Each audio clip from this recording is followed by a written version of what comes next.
Si tu mourais demain, personne ne te regretterait, a dit mon père le jour de mon anniversaire, tandis que tout le monde riait en hochant la tête. Alors, j'ai disparu, et ils sont devenus fous quand ils n'avaient plus personne pour payer les factures.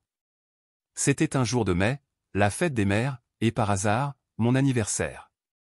Ça avait toujours été comme ça depuis que j'étais enfant. Mon jour spécial était éclipsé par les fleurs, les embrassades et les cadeaux pour ma mère, Gloria, et toutes les autres mères de la famille.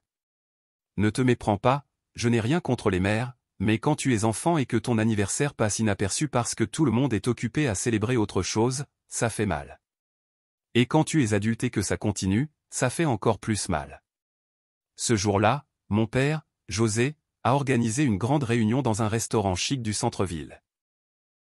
Ce n'était pas n'importe quel restaurant, pas le Jardin des Roses, un de ces endroits où les serveurs te regardent avec mépris si tu ne laisses pas un pourboire généreux et où chaque plat coûte ce qu'une personne normale dépenserait pour une semaine de nourriture. L'idée était de célébrer la fête des mères en grande pompe. Pas seulement pour ma mère, mais pour toutes les mères de la famille, mes tantes, mes cousines qui étaient déjà mamans, et même ma grand-mère, qui, à 82 ans, continuait d'exiger de l'attention comme si elle était la reine de la maison. La table était pleine. Nous étions presque 20 personnes. Mes parents, José et Gloria, trônaient au centre comme s'ils étaient les hôtes d'un banquet royal. Mes 3 frères et sœurs aînés, Luis, Diego et Mariana, étaient là avec leurs partenaires respectifs. Luis, l'aîné, toujours avec cet air de tout savoir, comme si le monde lui devait quelque chose. Diego, le deuxième, un fainéant qui passait son temps à me demander de l'argent qu'il ne remboursait jamais. Et Mariana, la troisième, qui me regardait comme si j'étais une erreur génétique. Ensuite, il y avait mes oncles, mes cousins, ma grand-mère, et même quelques voisins qui s'étaient incrustés parce qu'ils voulaient aussi célébrer. Tout le monde riait, trinquait, commandait plus de vin et plus de nourriture. Et puis, il y avait Camilo, mon petit frère. Il est la seule personne à cette table qui m'ait jamais regardé comme si j'étais humain. Depuis qu'il était petit, nous avions une connexion spéciale. Peut-être parce que nous étions tous les deux les oubliés de la famille, même si lui était plus aimé parce qu'il était le Benjamin, le bébé. Camilo était le seul à se souvenir de mon anniversaire ce jour-là. Avant de quitter la maison, il m'a pris dans ses bras rapidement dans le couloir et m'a chuchoté « Joyeux anniversaire, Walter. Tu es le meilleur. » Quelques jours plus tôt, mon père m'avait appelé dans sa chambre. « Walter, il faut faire quelque chose de spécial pour la fête des mères, » avait-il dit avec cette voix autoritaire qu'il utilise quand il veut quelque chose. « Ta mère le mérite, et la famille veut aussi célébrer, mais tu sais, on est un peu à court d'argent. Toi, tu as toujours un peu de côté, non ? » Ce n'était pas une question, c'était un ordre. Je travaille comme analyste financier dans une entreprise de taille moyenne. Je ne gagne pas une fortune, mais je suis doué pour épargner, et j'ai toujours été celui qui payait les factures de la maison, l'électricité, l'eau, l'internet, le loyer, tout. Mes parents ne travaillent plus depuis des années. Mon père dit qu'il cherche des opportunités, et ma mère se consacra, s'occuper de la maison, ce qui semble signifier regarder des feuilletons toute la journée. Mes frères et sœurs aînés, Luis, Diego et Mariana, étudient ou cherchent leur voie. Quoi que cela veuille dire. Personne ne contribue d'un centime, sauf moi. Alors, comme toujours, j'ai sorti ma carte et j'ai payé d'avance la réservation du restaurant. J'ai aussi donné de l'argent à mon père pour qu'il achète des fleurs et des cadeaux pour ma mère et les autres mères. Je ne me suis pas plaint, parce que, même si je ne l'admets pas, j'ai toujours voulu qu'on m'aime, qu'on me voie comme autre chose que le type qui paye tout. Mais ce jour-là, au restaurant, j'ai compris que ça n'arriverait jamais. Le dîner a commencé par des toasts et des discours. Mon père s'est levé, une coupe de vin à la main, et a dit des choses gentilles sur ma mère. « Gloria, tu es le pilier de cette famille. Sans toi, nous ne serions rien. » Tout le monde a applaudi. Puis mes oncles ont parlé de leurs femmes, mes cousins de leur mère. Même ma grand-mère a eu son moment de gloire quand Mariana lui a offert un bouquet de fleurs, et tout le monde l'a acclamé. J'étais assis dans un coin de la table, mangeant en silence, espérant que quelqu'un, même par erreur, mentionne que c'était aussi mon anniversaire. Mais rien. Camilo, qui était à côté de moi, m'a donné un coup de coude. « Walter, tu ne vas rien dire ? C'est ton jour aussi, a-t-il chuchoté. Je l'ai regardé et j'ai souri, mais j'ai secoué la tête. Je ne voulais pas faire d'esclandre. Du moins, c'est ce que je pensais au début. Mais au fil des minutes, en voyant tout le monde rire, s'enlacer et se féliciter, quelque chose en moi s'est brisé. Je ne pouvais plus me taire. Je me suis levé, le cœur battant si fort que j'ai cru que tout le monde l'entendrait. J'ai tapé sur ma coupe avec une cuillère pour attirer l'attention. La table s'est tue, et tous les regards se sont tournés vers moi. Je veux juste dire quelque chose, ai-je commencé, en essayant de rester calme. Aujourd'hui, ce n'est pas seulement la fête des mères, c'est aussi mon anniversaire. Il y a eu un silence gêné. Certains ont échangé des regards, d'autres ont baissé les yeux. Ma mère a fait une grimace, comme si elle se souvenait de quelque chose d'ennuyeux. Mon père, lui, a éclaté d'un rire sec. Eh bien, Walter, on avait complètement oublié ça, a-t-il dit, comme si c'était une blague. On est occupé à célébrer quelque chose de plus important que ton anniversaire, un raté comme toi. La table a explosé de rire. Mes frères, mes oncles, mes cousins, tous riaient comme si mon père avait raconté la blague de l'année. Ma grand-mère a même applaudi, comme si elle approuvait. J'ai senti le sol s'ouvrir sous mes pieds. Mes mains tremblaient, et je brûlais de honte. Mais mon père n'avait pas fini. Il m'a regardé droit dans les yeux, avec cette expression de mépris qu'il me lançait toujours, et a dit, « Écoute, Walter, soyons clairs. Même si tu mourais demain, aucun de nous ici ne te regretterait. Alors, ne fais pas un drame pour ton anniversaire. » Encore des rires, encore des applaudissements. J'ai senti l'air me manquer. J'ai regardé autour de moi, cherchant un visage amical, mais je n'ai vu que des sourires moqueurs, sauf un. Camilo, à côté de moi, avait les yeux pleins de larmes. Il s'est levé de sa chaise et m'a serré fort dans ses bras, sans se soucier de ce que les autres pensaient. « Ne les écoute pas, Walter. Tu vaux beaucoup, a-t-il chuchoté. Cet abrazo a été la seule chose qui m'a empêché de m'effondrer sur place. Le reste du dîner est passé comme dans un brouillard. Je me suis assis, j'ai mangé en silence et j'ai fait semblant que tout allait bien. Mais à l'intérieur, quelque chose avait changé. En regardant ma famille trinquer, rire et dépenser l'argent que j'avais payé, j'ai pris une décision. S'ils pensaient vraiment qu'ils ne me regretteraient pas, j'allais leur prouver à quel point ils avaient tort. J'allais non seulement disparaître, mais m'assurer qu'ils ressentent mon absence dans chaque recoin de leur vie. Et surtout, je voulais voir leur visage quand ils réaliseraient que sans moi, ils n'étaient rien. Ce soir-là, en rentrant à la maison, je me suis enfermé dans ma chambre et j'ai commencé à planifier. Ce ne serait pas impulsif. Je voulais que ce soit parfait. J'ai parlé à Camilo à voix basse, en m'assurant que mes parents ne nous entendent pas. Je lui ai raconté mon idée. Je quitterai la maison sans rien dire, mais d'abord, nous installerions une caméra cachée dans le salon, une de celles qui diffusent en temps réel sur mon téléphone. Je voulais voir leur réaction quand ils réaliseraient que j'étais parti. Je lui ai aussi demandé d'enregistrer avec son portable tout ce qui pourrait être important. Camilo, bien qu'inquiet, a acquiescé. « Je te soutiens, Walter, mais promets-moi que tu ne m'oublieras pas, » a-t-il dit. Je lui ai promis que je le ferais bientôt venir vivre avec moi, mais d'abord, j'avais besoin de faire ça. J'avais besoin de sentir que, pour une fois, j'avais le contrôle. Les jours suivants, j'ai tout organisé. J'ai trouvé un petit appartement décent dans une autre partie de la ville. J'ai transféré mes économies sur un nouveau compte, inaccessible à mes parents. J'ai résilié les abonnements automatiques pour les factures de la maison. Surtout, j'ai acheté une caméra de sécurité connectée à Internet et je l'ai installée avec Camilo dans un coin du salon, caché derrière un vase. Personne ne la remarquerait, mais je pourrais voir et entendre tout ce qui se passait dans cette maison. Le jour de mon départ, je n'ai ressenti ni tristesse ni peur. J'ai ressenti un calme étrange, comme si, pour la première fois en années, je prenais une décision qui était uniquement pour moi. J'ai laissé une note brève dans ma chambre. Rien de dramatique, juste, je suis parti. Ne me cherchez pas, j'ai serré Camilo dans mes bras avant de partir. Je lui ai dit de prendre soin de lui et que nous serions bientôt réunis. Puis j'ai fermé la porte de la maison et je n'ai pas regardé en arrière. Je n'avais aucune idée de ce qui m'attendait, mais une chose était sûre, ma famille allait apprendre une leçon qu'elle n'oublierait jamais. La première nuit dans mon nouvel appartement a été étrange. Ce n'était pas un endroit luxueux, juste un petit espace dans un immeuble modeste de l'autre côté de la ville, avec un salon, une petite cuisine, une salle de bain et une chambre avec une fenêtre donnant sur une ruelle. Mais c'était à moi. Pour la première fois de ma vie, j'avais un endroit où personne ne me demanderait d'argent, ne me regarderait avec mépris, ne me rappellerait que je ne valais rien. Je me suis assis sur le matelas d'occasion que j'avais acheté, avec une vieille lampe éclairant la pièce, et j'ai ressenti quelque chose que je n'avais pas ressenti depuis des années, la paix. Mais je ne vais pas mentir, il y avait aussi un nœud dans ma poitrine. Bien que je veuille haïr ma famille, une partie de moi espérait encore que quelqu'un, n'importe qui, ait remarqué mon départ. Que ma mère, Gloria, ait ouvert la porte de ma chambre et vu la note. Que mon père, José, ait demandé où j'étais.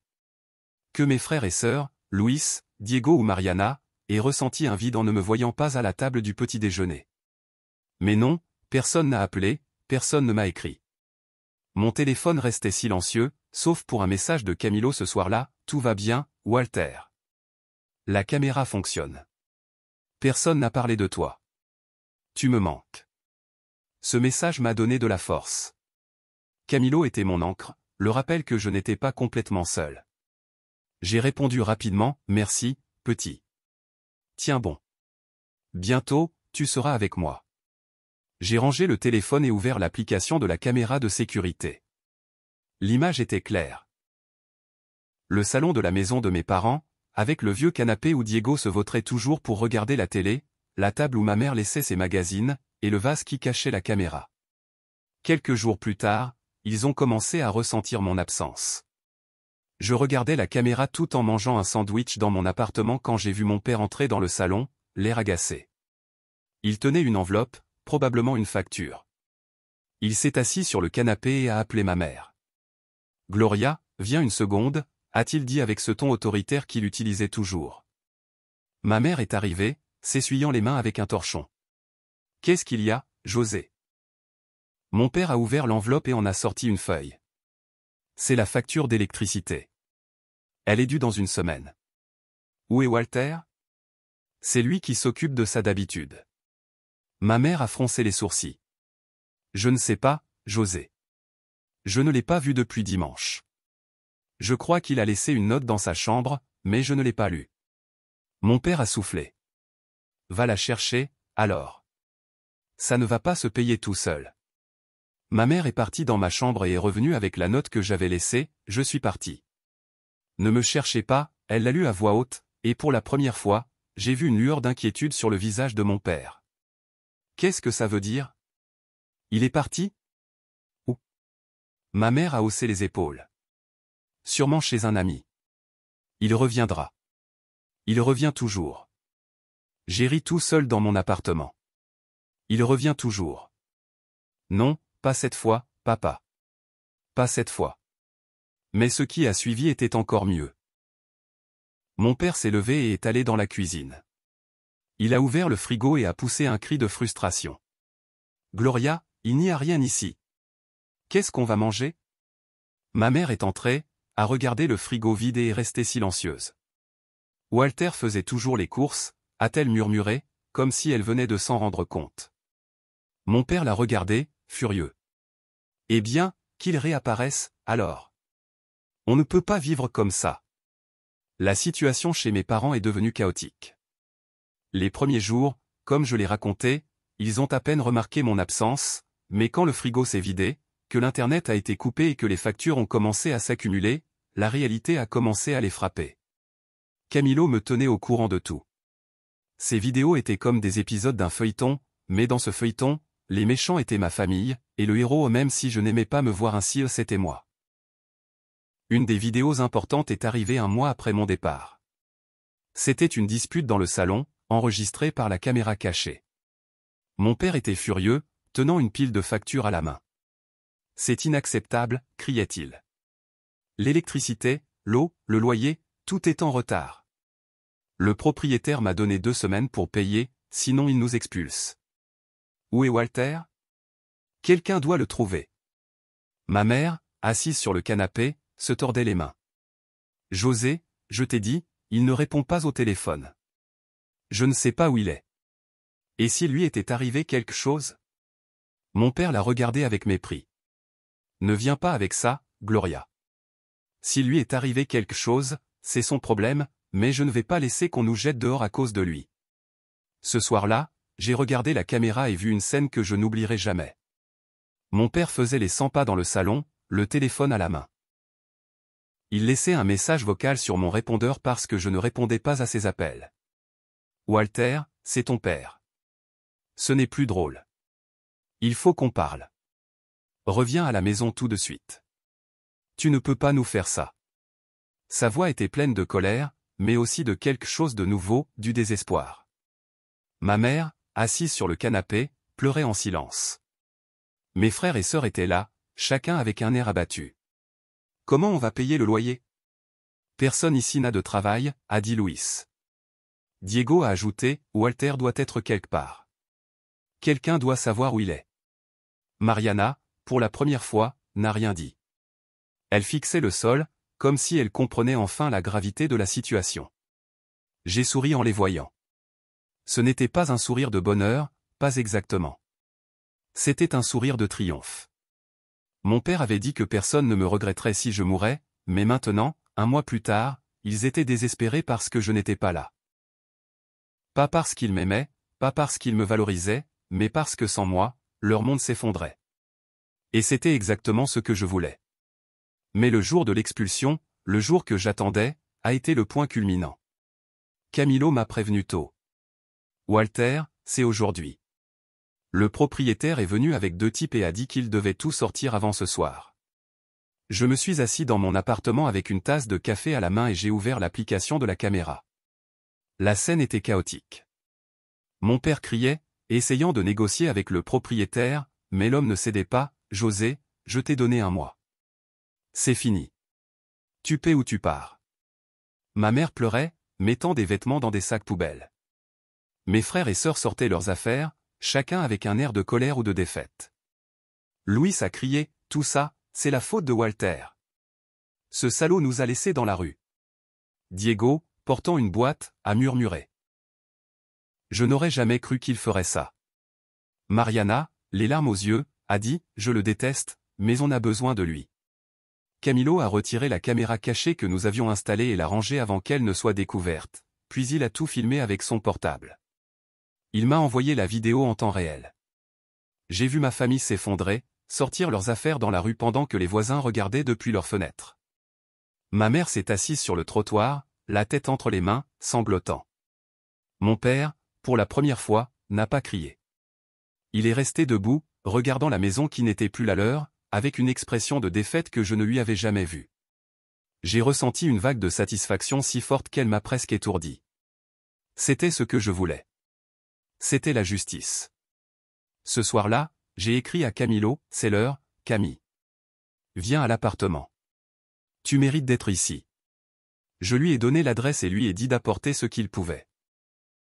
Camilo est arrivé quelques heures plus tard, avec un sac à dos et un sourire timide. Tu l'as fait, Walter, a-t-il dit en me serrant dans ses bras. Tu leur as donné une leçon. Je l'ai fait entrer. Je lui ai montré le canapé où il pourrait dormir en attendant qu'on achète un lit pour lui, et nous avons parlé jusqu'à minuit. Il m'a raconté que, avant de partir, mes frères et sœurs étaient partis chacun de leur côté chez des amis, laissant mes parents seuls. Mes parents avaient dit qu'ils devraient dormir dans le parc à proximité ce soir-là, car ils n'avaient pas un sou. Nous avons ri ce soir-là pendant qu'il racontait tout ce qui s'était passé. Le lendemain, j'ai décidé de clore l'histoire de mes propres yeux. Camilo m'avait dit qu'il avait vu mes parents dans le parc, assis sur un banc avec leurs affaires. J'ai pris ma veste, je suis monté dans ma voiture et j'ai conduit jusqu'au parc. Je ne savais pas exactement ce que j'allais dire, mais je savais que j'avais besoin de ce moment. Quand je suis arrivé, je les ai vus. Mon père, la barbe hirsute et les vêtements froissés, regardait le sol. Ma mère, les yeux gonflés d'avoir trop pleuré, était à ses côtés, tenant un sac plastique. Je me suis approché lentement, et quand ils m'ont vu, leurs visages ont changé. Il y avait de la surprise, mais aussi de la colère. « Salut, papa, maman » ai-je dit avec un calme que je ne ressentais pas, « je vous ai manqué ?» Mon père s'est levé, me pointant du doigt. « Tu es un ingrat » a-t-il crié. « Tu nous as laissés à la rue après tout ce qu'on a fait pour toi. » Ma mère, la voix brisée, a ajouté, « Walter, comment as-tu pu nous faire ça? Nous sommes ta famille. » J'ai ri. Je ne pouvais pas m'en empêcher. « Famille » ai-je dit. Vous n'êtes pas ma famille. Ma famille, c'est Camilo, le seul qui m'ait vraiment aimé. Vous ne m'aimiez que pour mon argent. N'est-ce pas ce que tu as dit, papa? Que personne ne me regretterait si je mourais? Eh bien, on dirait que je vous ai beaucoup manqué. Mon père a ouvert la bouche, mais aucun mot n'en est sorti. Ma mère a recommencé à pleurer. S'il te plaît, Walter, a-t-elle supplié. Aide-nous. Nous n'avons rien. Donne-nous quelque chose, un hôtel, une chambre, n'importe quoi. J'ai regardé leurs visages, les mêmes visages qui s'étaient moqués de moi le jour de mon anniversaire, et j'ai ressenti un calme glacial. Non, ai-je dit. Vous ne m'avez pas du tout manqué. Je vais mieux sans vous, et vous allez apprendre à vivre sans moi. J'ai fait demi-tour et je suis parti. Leurs cris, leurs supplications se sont estompés tandis que je marchais vers ma voiture. Je n'ai pas regardé en arrière. Je n'en avais pas besoin. J'avais fermé ce chapitre de ma vie. Quelques mois ont passé depuis. Camilo vit avec moi. Nous lui avons acheté un lit, et petit à petit, nous faisons de l'appartement un foyer. Il cherche du travail, et je l'aide avec ses études. Nous parlons beaucoup, nous rions, nous jouons à des jeux vidéo comme quand nous étions enfants. C'est le frère que j'ai toujours voulu, le seul qui m'ait vu comme une personne, pas comme une machine à sous. Je ne sais pas ce qu'il est advenu de mes parents ou de mes autres frères et sœurs, et ça ne m'intéresse pas. Parfois, Camilo me raconte des rumeurs, mes parents vivraient chez un cousin éloigné, Luis et Diego sauteraient de maison en maison, Mariana ferait un travail temporaire. Mais je ne pose pas de questions, je ne veux pas savoir. Ils ne font plus partie de ma vie. Ce qui compte maintenant, c'est que je suis libre. Libre de leur mépris, de leurs humiliations, de leurs attentes. Et chaque fois que je vois Camilo sourire pendant qu'on mange une pizza sur le canapé, je sais que j'ai pris la bonne décision. Mon père avait tort. Quelqu'un me regretterait si je partais. Et ce quelqu'un est tout ce dont j'ai besoin.